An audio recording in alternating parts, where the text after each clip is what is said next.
Hey guys, thanks for joining me today. Today we're going to look at pivot tables, and I'm going to look at a few examples to show you why pivot tables are so powerful and how they can save you a lot of time, whether that's in your professional career or whether that's just in your day-to-day use of Excel to manage your personal finances or perhaps a small business that you run. So let's take a look at the data set that I've got. I downloaded this data set from Tableau, which is an online website. They provide various services to their customers, so check out their website, but they've kindly provided a data set. It's got a few thousand different records, and it's dummy customer data. So we can see we've got various different sales of differing value. We've got shipping mode, the shipping cost, the customer name, and interesting data such as the region that product was purchased in, product name, category. So it gives us a wealth of data that we can play around with. And this is really where the value from pivot tables comes from, because pivot tables are great at summarizing data. You know, it's going to be very difficult for you to easily analyze 8,000 rows of data. You have to summarize that somehow, and pivot tables allow you to do that. So I've thought of a few different challenges that we can run through to show you the power of pivot tables. So that's going to be showing the top customers in each year. We're also going to show sales by month, the most common shipping method every quarter, and our sales by province per month. So let's go back into our data set. And to create a pivot table, what you want to do is click on any cell within the data, click Insert, and then click Pivot Table. Now you want to click OK. I typically go for a new worksheet to just make it separate from the rest of your data. Click OK, and you're presented with a blank pivot table. So we're going to have to build our pivot table. If this is your first time doing this, it can seem a bit daunting, but don't worry, after a few tries, you'll get the hang of it. So let's walk through this. So for the value, what is the value that we'll be using here? We want our top customers by year. So what we want is the sales value per customer.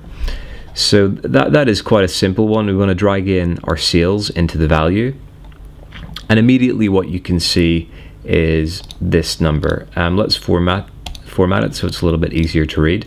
And that's 14.9 million. That's the total value of our sales in this data set.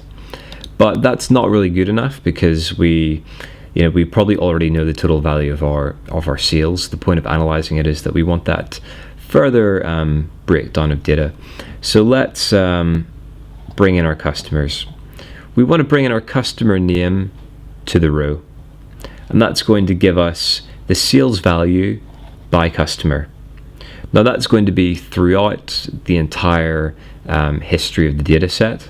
So we know that Aaron Hawkins, he's purchased 28,000 of product. But that is interesting, but in this report we want this data by year. So what can we do? We can go to our order date, and we can bring that into our columns. Now Excel does give us this error, because what it's going to try and do is give us the sales value every single day in this data set, and this data set goes back 4 years, so that's a lot of days, and Excel doesn't have that many columns, so it's going to try and cut us off. Just click OK. Don't worry, it's not going to delete any data. We can always change this later. So as you can see, this is not very helpful. It's giving it to us per day. We want to summarize that, consolidate it in some way.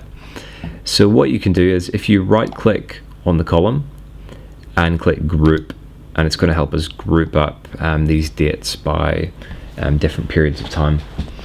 So we do want this per month, by year. So you want to click on, you want to deselect months and click year. Just bear in mind that you can click different periods of time. If we were to click months, well, let's do that for a second. You can see that it's giving this data to us per month. So it's not differentiating by year, it doesn't matter what year it's in, it's only giving us January sales. That might be in 2010, 2011, but it's not very insightful. What we want to do is group that. We could group this by month and year, so let's quickly do that. So you want to select years as well, and there you have it. It's year and the corresponding month. So our goal is to get this data by year. So let's click group again, deselect months, and we have the year. So that's quite helpful. We can see the total for each customer and then a breakdown by year. So you could identify that which customers are ordering more every year and which are ordering less. But I mean, this data, it's still not very helpful because we really want to identify our top customers. So we want to order this or sort this data by the grand total of their orders over the every period. So how do we do that? We want to right click on the grand total. We want to click sort. We want to click largest to smallest. So we can see that Emily Fan is our best customer. But unfortunately, most of her orders were earlier, so that means that we've probably lost her as a significant customer now, and we may want to give her a call and find out why she hasn't been ordering from us recently.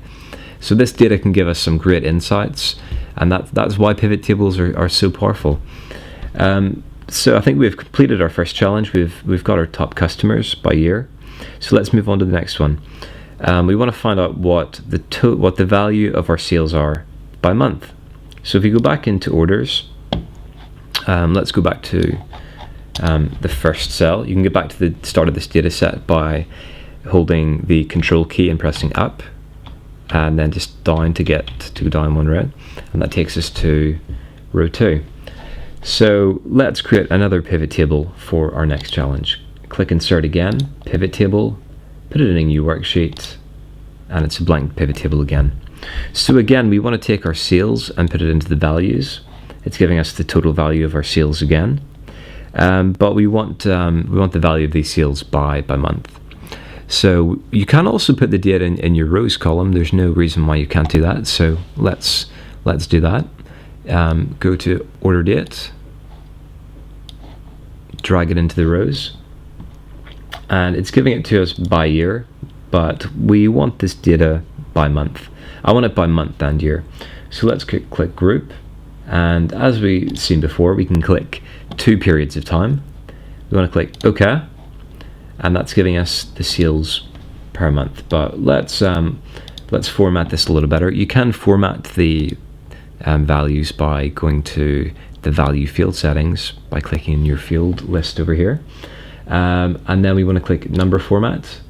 We want to go to number. We want to click on the comma, and I'm not really interested in cents, so let's just click OK. OK. There we go. It looks a little better. We could also enter in a subtotal per year. That would be quite helpful. So we can go to our design. We can go to our subtotals, and we can click show all subtotals at the top of the group. So there we go. We can see the sum for the total of that year. So I think that's pretty effective. I think we've now completed that challenge. Our third challenge is the shipping method by quarter. Now we want to see the sales value by the shipping method. So if we go back into our orders tab, and if we go back up to the top, control up, down once to get to the second row, we'll go over to the left. Let's click another pivot table, new sheet. Again, it's blank, so we want to get again the sales value, and let's just format that now, our number format. Let's go back into number, and again get rid of the cents. There we go. We want this by quarter, so bring in the order date to our columns. Again, just click OK, and then we want to group this.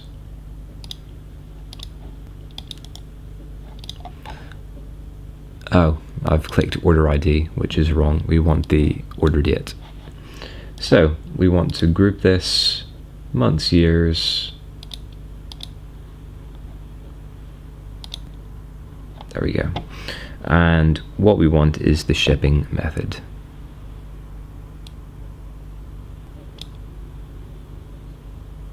Shipping cost, shipping mode. There we go. So we can see in every month the total. We can see the split between delivery truck, express air, and regular air. Okay, so I think we have completed that one. So let's move on to the next one, which is our sales by province per month.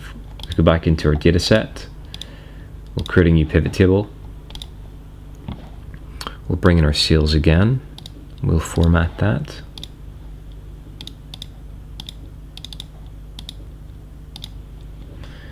We will bring in our date again. We'll group that. And we'll bring in the province. So obviously this is Canada, so we can see all of our provinces. But I don't know about you, but I don't think this is that helpful actually. Whenever the information is split by month, it can still be pretty difficult to identify a trend. Obviously we could represent this in a graph, but for a headline summary, I think it's helpful to have it per year. So let's go back into our sort. Our group. And we want to deselect months, select years only, and click OK. So that's quite interesting. Now we can see that Ontario is our best province, and it's consistently been our best province in this data. So that's the summary of pivot tables. I hope this has been helpful. If you've got any questions about pivot tables, please leave a comment. And if you want more Excel videos, please subscribe to the channel for more videos every day.